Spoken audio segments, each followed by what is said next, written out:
Mysteries await just a page away. Ready to dive in? Welcome to The Book Reader, where stories unfold one enchanting page at a time. Subscribe now and unlock the magic. Of The Girl Who Played with Fire by Stieg Larsson. Part 3. Absurd Equations. March 23rd to April 3rd. Chapter 13. Maundy Thursday, March 24th. The responsibility of leading the preliminary investigation into the double homicide in Enschede landed officially on prosecutor Richard Ekstrom's desk at 7 o'clock on the morning of Maundy Thursday. The duty prosecutor of the night before, a relatively young and inexperienced lawyer, had realized that the Enschede murders could turn into a media sensation.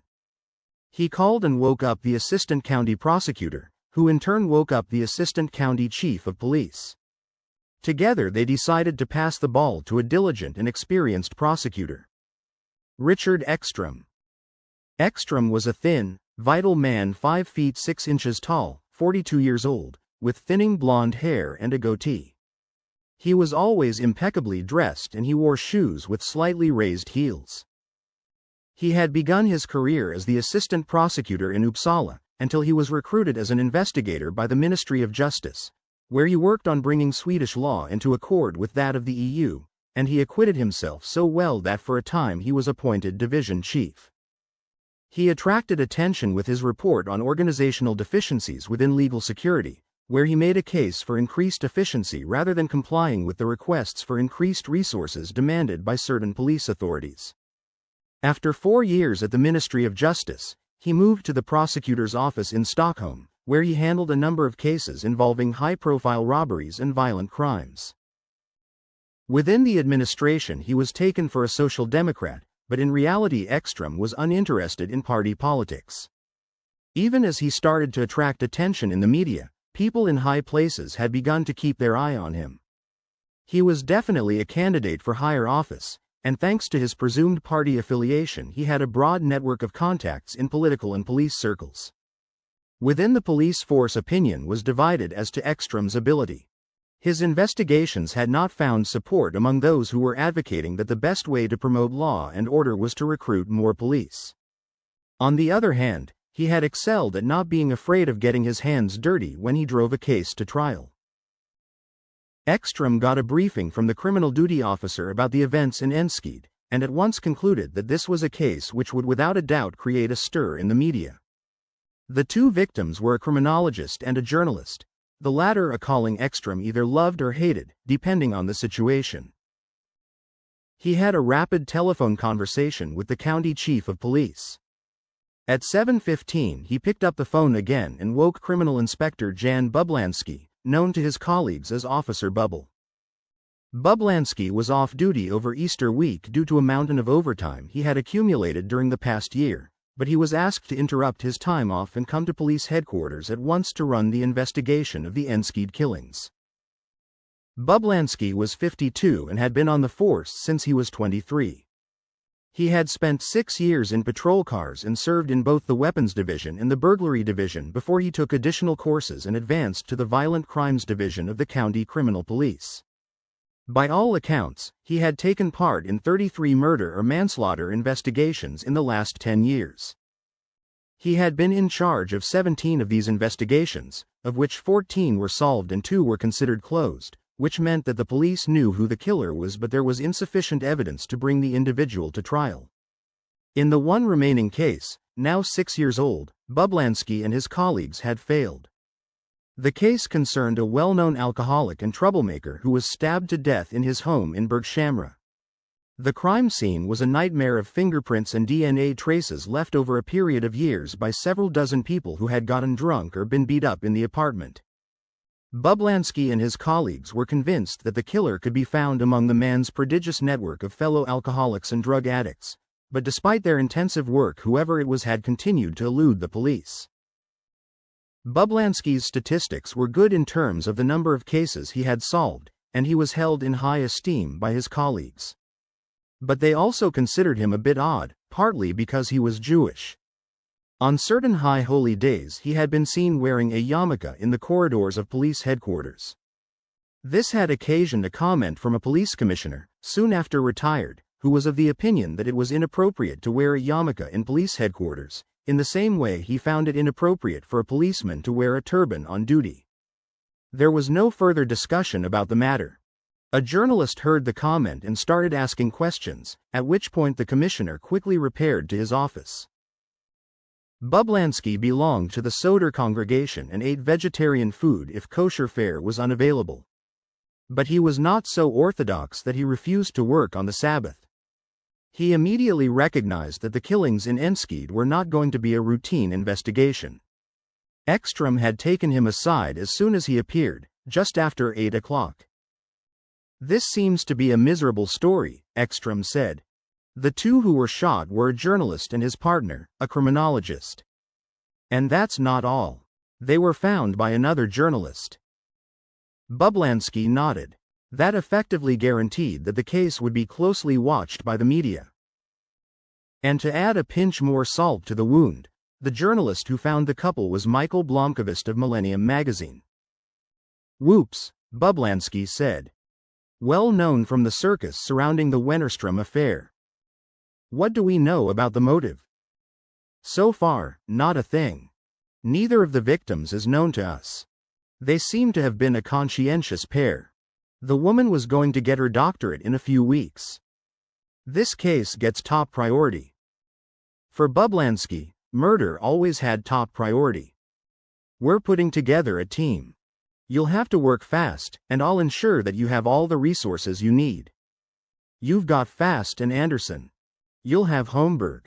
He's on the Rinkeby murder case, but it seems that the perp has skipped the country. You can also draw on the National Criminal Police as required. I want Sonia Modig. Isn't she a little young?" Bublansky raised his eyebrows in surprise. "She's 39, just about your age, and besides, she's exceedingly sharp." "Okay. You decide who you want on the team, but do it quickly. The brass are already after us." Bublansky took that to be an exaggeration. At this hour, the brass would be at breakfast. The investigation formally began with a meeting just before 9 o'clock, when Inspector Bublansky assembled his troops in a conference room at County Police Headquarters. He studied the group, not altogether happy with its composition. Modig was the one he had the most confidence in. She had 12 years' experience, 4 of them in the Violent Crimes Division, where she had been involved in several of the investigations led by Bublansky. She was exacting and methodical, but Bublansky had observed in her the trait he regarded as the most valuable in tricky investigations. She had imagination and the ability to make associations. In at least 2 complex cases, Modig had discovered peculiar and improbable connections that all the others had missed, and these had led to breakthroughs. She also had a fresh, intellectual humor that Bublansky appreciated. He was pleased to have Jerker Holmberg on his team. Holmberg was 55 and originally from Angermanland. He was a stocky, plain individual, who had none of Modig's imagination, but he was, in Bublansky's view, perhaps the best crime scene investigator in the entire Swedish police force. They had worked on numerous investigations together over the years, and Bublansky was convinced that if there was something worth finding at a crime scene, Holmberg would find it. His immediate task would be to take command of the work in the apartment in Enskede. Bublansky hardly knew Kurt Anderson. He was a laconic and solidly built officer with such a short stubble of blonde hair that at a distance he looked completely bald. Anderson was 38 and had only recently come to the division from Hudding, where he had spent years dealing with gang crime. He had a reputation for being hot-tempered and tough, which was perhaps a euphemism for the fact that he employed methods that were not quite by the book. 10 years back he had been accused of brutality, but an enquiry cleared him on all counts. In October 1999 he had driven with a colleague to Alby to pick up a hooligan for interrogation. This man was well known to the police, and for some years had terrorized the neighbors in his apartment building. Now, as the result of a tip, he was to be taken in for questioning in connection with the robbery of a video store in Norsborg. When confronted by Anderson and his colleague, the hooligan pulled a knife instead of coming along quietly. The other officer collected several wounds to his hands, and then his left thumb was sliced off before the thug directed his attention to Anderson, who for the first time in his career was obliged to use his service weapon. He fired 3 shots. The first was a warning shot, the second was deliberately aimed but missed the man, no easy matter since the distance was less than 10 feet, and the third shot hit him in the middle of his chest, severing the aorta. The man bled to death in a matter of minutes. The inevitable enquiry had ultimately cleared Anderson of any wrongdoing, but only solidified his reputation. Bublansky had had doubts about Anderson at first, but after 6 months he had encountered nothing to provoke his criticism or wrath. On the contrary, Bublansky was beginning to have some respect for Anderson's taciturn skill. The last member of the team, Hans Fast, was 47, a veteran of 15 years in violent crimes, and the chief reason for Bublansky's not being totally satisfied. Fast had a plus side and also a minus side. On the plus side, he had extensive experience, and of complicated investigations too. On the minus side, he was egocentric and had a loudmouth sense of humor that especially bothered Bublansky. But when he was kept on a short leash, he was a competent detective. Besides, he had become something of a mentor for Anderson, who did not seem to object to his personality. Inspector Nyberg of the Criminal Division had been invited to the meeting to report on her interview with the journalist Blomkvist during the night. Superintendent Martinson was also present to report on what had happened at the crime scene. Both of them were worn out and eager to go home to bed, but Nyberg had already managed to get photographs of the apartment, and these she passed around to the team. After half an hour they had the sequence of events clear. Bublansky said, "Bearing in mind that the forensic examination of the crime scene is still in progress, this is what we think happened. An unknown person entered the apartment in Enskede without the neighbors or any other witness noticing and killed the couple, Dag Svensson and Mia Johansson.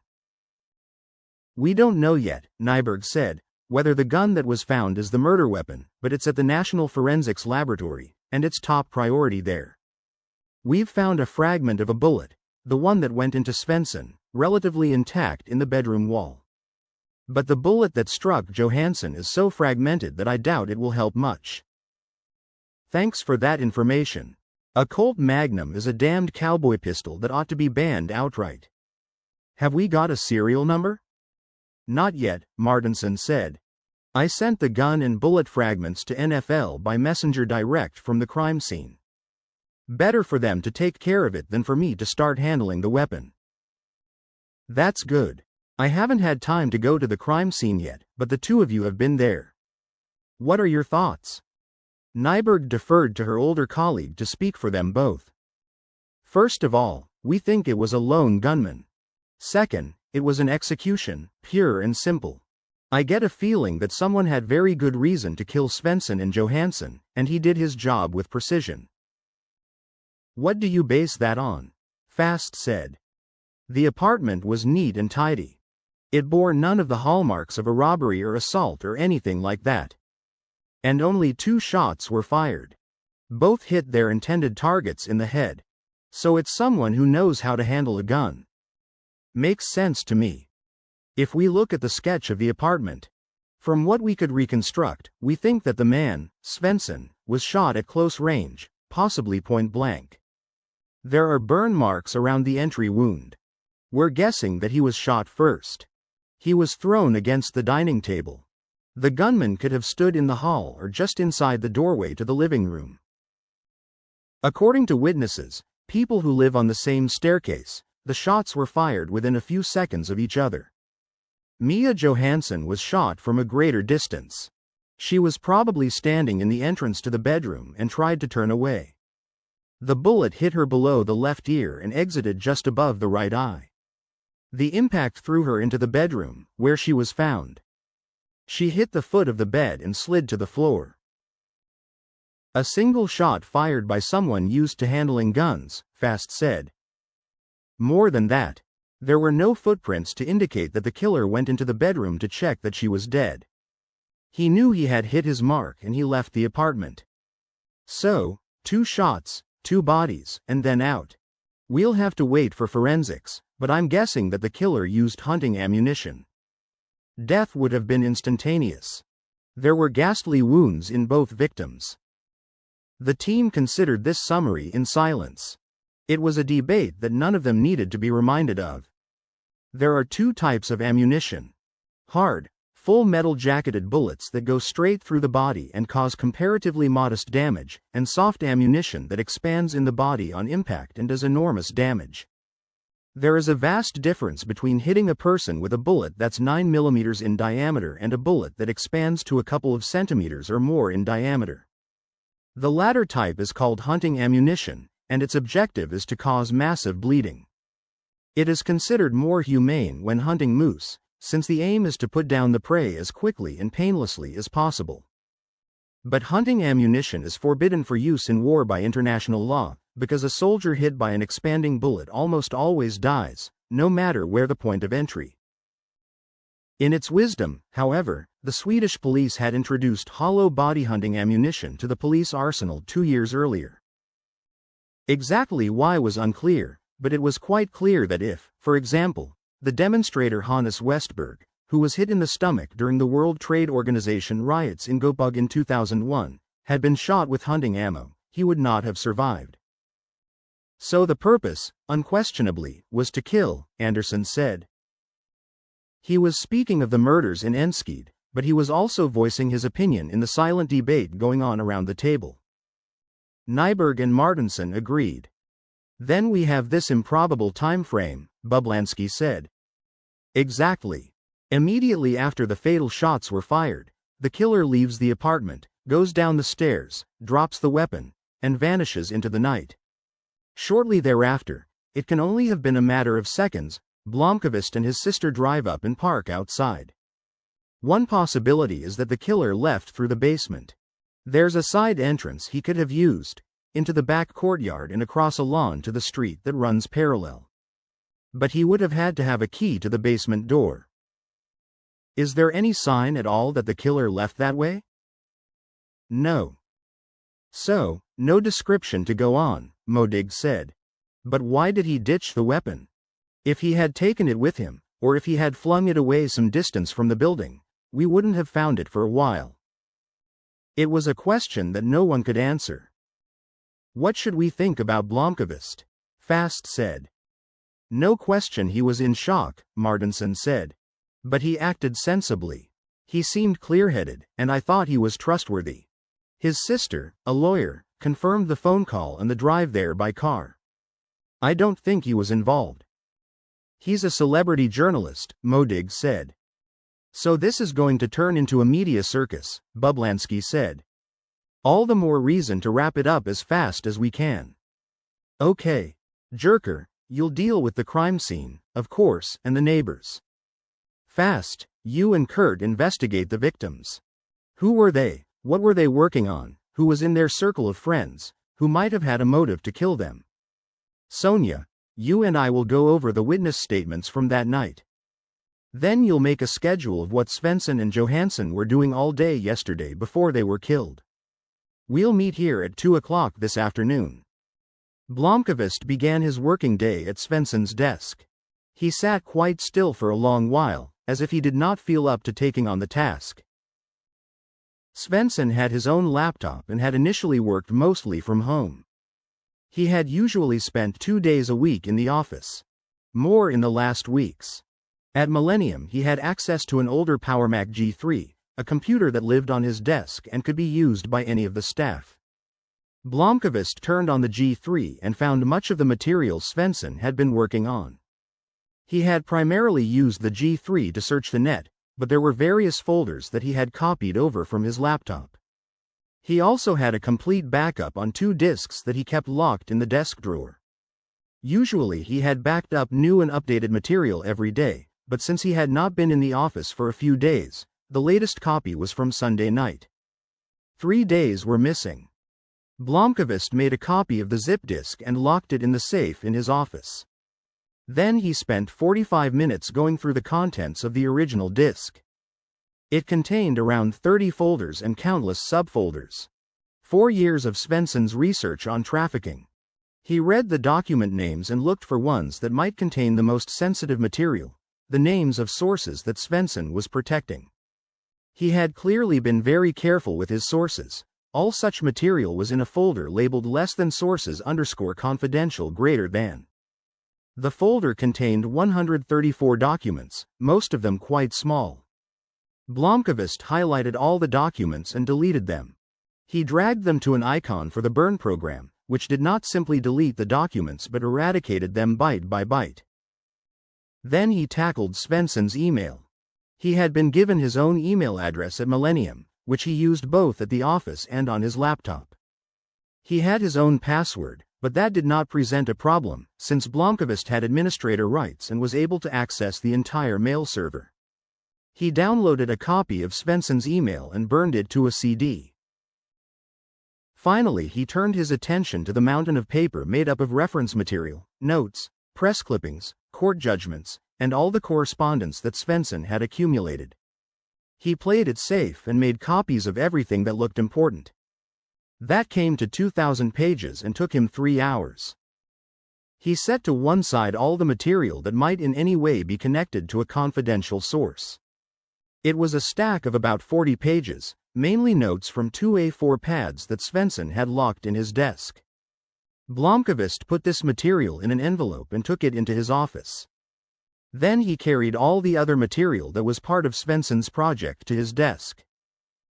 When he was finished, he took a deep breath and went down to the 7-Eleven, where he had a coffee and a slice of pizza. He mistakenly assumed that the police would arrive at any moment to go through Svensson's desk. Bublansky had an unexpected breakthrough in the investigation just after 10 a.m., when he was called by Leonard Granlund of the National Forensics Laboratory in Linköping. "It's about the killings in Enskede." "So soon?" "We received the weapon early this morning, and I'm not quite done with the analysis, but I have some information that might interest you." "Good. Tell me what you've come up with," Bublansky said. "The weapon is a Colt .45 Magnum, made in the USA in 1981. We have fingerprints and possible DNA, but that analysis will take a little time. We've also looked at the bullets that the couple were shot with. Not surprisingly, they appear to have been fired from that weapon. That's usually the case when we find a gun in the stairwell at a crime scene. The bullets are badly fragmented, but we have a piece to use for comparison. It's most likely that this is the murder weapon. An illegal weapon, I suppose. Do you have a serial number?" "The weapon is quite legal. It belongs to a lawyer, Nils Erik Bjurman, and was bought in 1983. He's a member of the police shooting club. He lives on Upplands Gatan near Odenplan." "What on earth are you saying?" "We also found, as I mentioned, a number of prints on the weapon. Prints from at least 2 different people. We may expect that one set belongs to Bjurman, insofar as the weapon was not reported stolen or sold, but I have no information on that." "Aha. In other words, we have a lead. We have a hit in the register for the second set. Prints from the right thumb and forefinger." "Who is it?" "A woman born on April 30, 1978. Arrested for an assault in Gamla Stan in 1995, when the prints were taken." "Does she have a name?" "Yes. Her name is Lisbeth Salander." Bublansky wrote down the name and a social security number that Granlund gave him. When Blomkvist returned to work after his late lunch, he went straight to his office and closed the door, making it clear that he did not want to be disturbed. He had not had time to deal with all the peripheral information in Svensson's email and notes. He would have to settle down and read through the book and the articles with completely new eyes, keeping in mind now that the author was dead and unable to answer any difficult questions that might need to be asked. He had to decide whether the book could still be published. And he had to make up his mind whether there was anything in the material that might hint at a motive for murder. He switched on his computer and set to work. Bublansky made a brief call to Ekstrom, to tell him what had developed at NFL. It was decided that Bublansky and Modig would pay a call on Advocate Bjurman. It could be for a talk, an interrogation, or even an arrest. Fast and Anderson would track down this Lisbeth Salander and ask her to explain how her fingerprints came to be on a murder weapon. The search for Bjurman at first presented no difficulty. His address was listed in the tax records, the weapons registry, and the vehicle licensing database. It was even in the telephone book. Bublansky and Modig drove to Odenplan and managed to get into the building on Uplands Gatan when a young man came out just as they arrived. After that it was trickier. When they rang Bjurman's doorbell, no one answered. They drove to his office at St. Eriksplan, but got the same result there. Maybe he's in court, Modig said. Maybe he got on a plane to Brazil after shooting 2 people in Enskede, Bublansky said. Modig glanced at her colleague. She enjoyed his company. She would not have had anything against flirting with him but for the fact that she was a mother of 2 and she and Bublansky were both happily married. From the brass nameplates on Bjurman's floor they noted that his nearest neighbors were a dentist, Drive Norman, a company called N Consulting, and Rune Hakenson, a lawyer. They started with Hakenson. Hello. My name is Modig and this is Inspector Bublansky. We're from the police and have business with Nils Erik Bjurman, your colleague from next door. Do you know where we might find him? Hakenson shook his head. I haven't seen much of him lately. He was seriously ill 2 years ago, and has more or less shut down his practice. I only see him about once every 2 months. Seriously ill? Bublansky said. I'm not sure what with. He was always working flat out, and then he was taken ill. Cancer, I assumed. I hardly know him. Do you think or do you know that he got cancer? Modig said. Well, no, I'm not sure. He had a secretary, Britt Carlson, or Nielsen, something like that. An older woman. He let her go, and she was the one who told me that he was ill. That was in the spring of 2003. I didn't see him again until December of that year. He looked 10 years older, gaunt and gray-haired. I drew my own conclusions. They went back to the apartment. Still no answer. Bublansky took out his mobile and dialed Bjurman's mobile number. He got an automated message. The subscriber you are calling cannot be reached at present. Please try again later. He tried the number at the apartment. On the landing they could hear a faint ringing from the other side of the door before an answering machine clicked on and asked the caller to leave a message. It was 1:00 p.m. Coffee? I need a burger. At Burger King on Odenplan Modig had a Whopper and Bublansky a veggie burger. Then they returned to police headquarters. Prosecutor Ekstrom called the meeting to order at the conference table in his office at 2:00. Bublansky and Modig took seats next to each other by the wall near the window. Anderson arrived 2 minutes later and sat down opposite them. Holmberg came in with a tray of coffee in paper cups. He had paid a brief visit to Enskede and intended to return later in the afternoon when the texts were finished. Where's Fast? Ekstrom asked. He's with the Social Welfare Agency. He called 5 minutes ago and said he'd be a little late, Svensson said. We'll get started anyway. What have we got? Ekstrom began without ceremony. He pointed first to Bublansky. We've been looking for Nils Bjurman, the registered owner of what is probably the murder weapon. He isn't at home or at his office.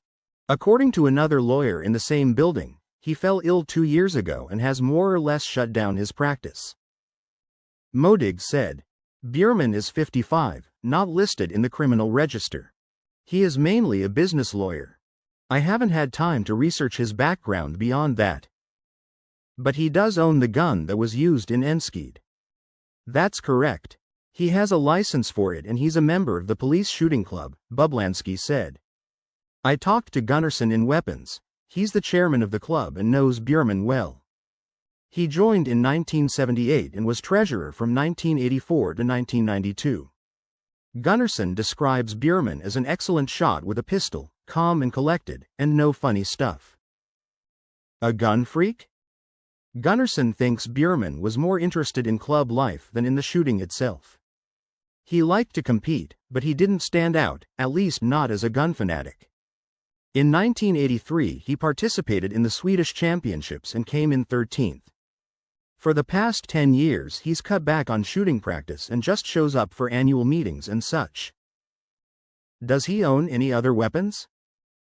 He has had licenses for 4 handguns since he joined the shooting club. In addition to the Colt, he's had a Beretta, a Smith & Wesson, and a competition pistol made by Rapid. The other 3 were sold within the club 10 years ago, and the licenses were transferred to other members. And we have no idea where he is. That's correct. But we've only been looking for him since 10 o'clock this morning. He may be out walking in Djurgården or in hospital or whatever. At that moment Fast burst in. He seemed out of breath. Sorry I'm late. May I jump right in? Ekstrom motioned. Be my guest.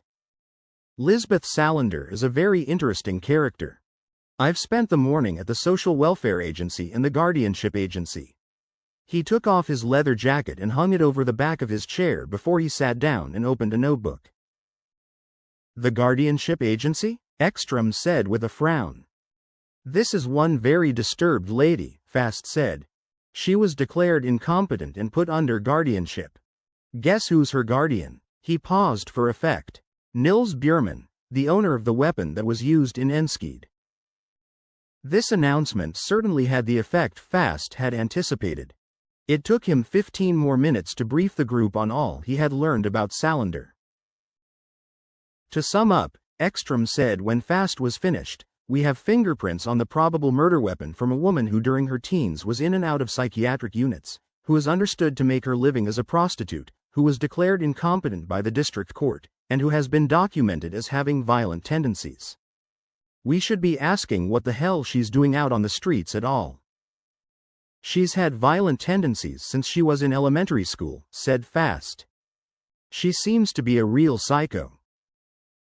But so far we have nothing to link her to the couple in Enskede. Ekstrom drummed his fingertips on the tabletop. This double murder may not be so hard to solve after all. Have we got an address for Salander? On Lundagaten in Södermalm. Tax records show that she declared periodic income from Milton Security. And what in God's name was she doing for them? I don't know. It's a pretty modest annual income for several years. Maybe she's a cleaning woman or something. Ekstrom said. We'll have that checked out. Right now we have to find her. We'll have to work out the details gradually, Bublansky said. But now we have a suspect. Hans, you and Kurt go down to Lundagaten and pick up Salander. Be careful. We don't know if she has other weapons, and we don't really know how dangerous she may be. Okay. Bubble, Ekstrom said, the head of Milton Security is Dragan Armansky. I met him on a case a few years ago. He's reliable. Go to his office and have a private talk with him about Salander. You'd better get there before he leaves for the day. Bublansky was visibly annoyed, partly because Ekstrom had used his nickname, partly because he had formulated his request as an order. Modig, Bublansky said, keep looking for Bjurman. Knock on all the neighbors' doors. I think it's just as important to find him. Okay. We have to find the connection between Salander and the couple in Enskede. And we have to place Salander down in Enskede at the time of the murders. Jerker, get some pictures of her and check with everyone who lives in the apartment building. Knock on doors this evening. Get some uniforms to help you out. Bublansky paused and scratched the back of his neck. Damn, with a little luck we could tie up this mess tonight, and I thought this was going to be a long, drawn-out affair. One more thing, Ekstrom said. The media are obviously pressuring us.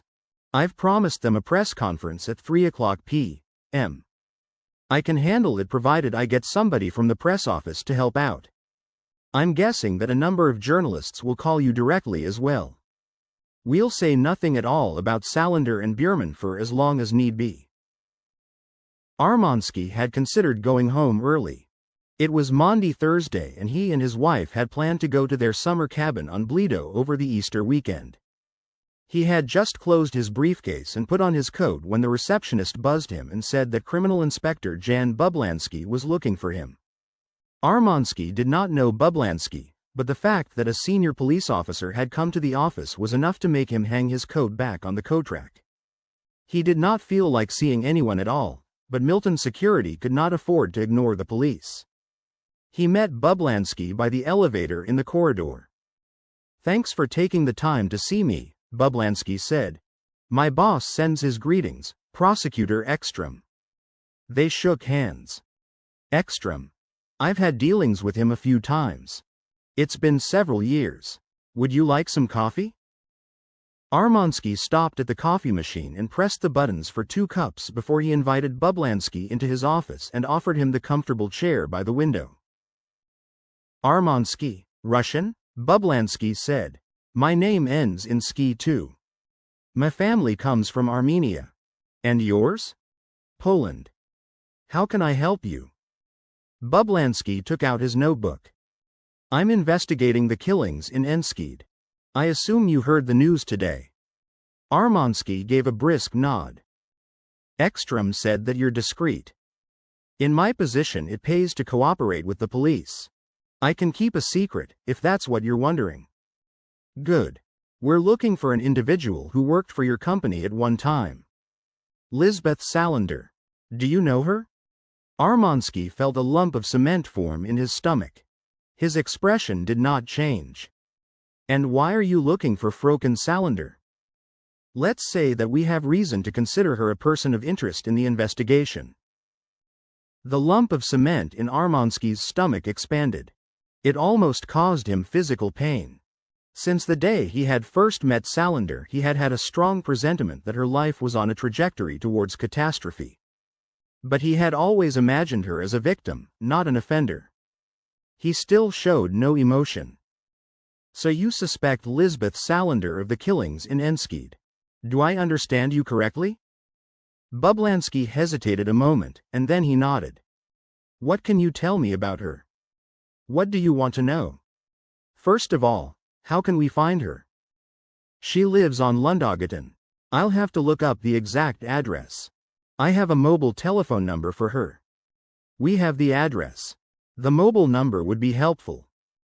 Armansky went to his desk and read out the number, which Bublansky wrote down. "She works for you?" "She has her own business. I gave her freelance assignments now and then from 1998 until about a year and a half ago." "What sort of jobs did she do?" "Research." Bublansky looked up from his notebook. "Research?" he said. "Personal investigations, to be more precise." "Just a moment. Are we talking about the same girl?" The Lisbeth Salander we're looking for didn't finish school and was officially declared incompetent to manage her affairs. "They don't say incompetent nowadays," Armansky said calmly. "I don't give a damn what they say nowadays. The girl we're looking for has a record which says she is a deeply disturbed and violence-prone individual. It says in her social welfare agency file that she was a prostitute in the late 90s. There is nothing anywhere in her records to indicate that she could hold down a white-collar job. Files are one thing. People are something else."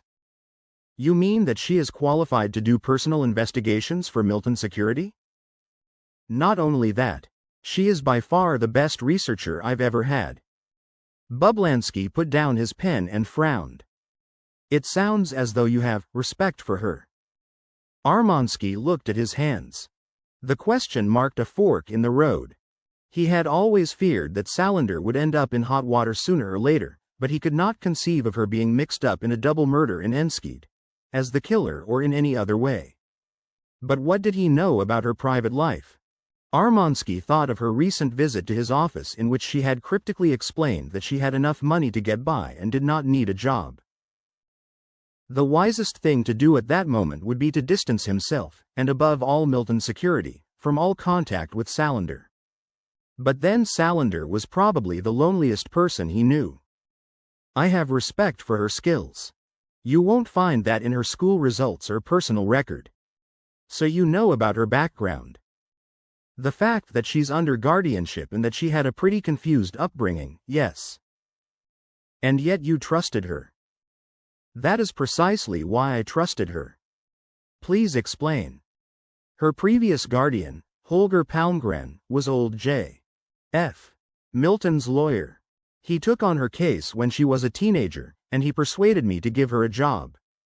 I employed her initially to sort the mail and look after the photocopier, things like that. But she turned out to have unbelievable talents. And you can forget any report that says she may have been a prostitute. That's nonsense. Lisbeth had a difficult period in her teens and was undoubtedly a bit wild, but that's not the same as breaking the law.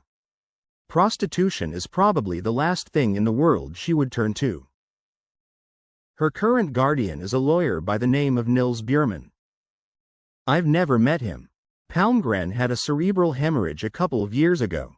Lisbeth cut back on the work she did for me quite soon after that happened.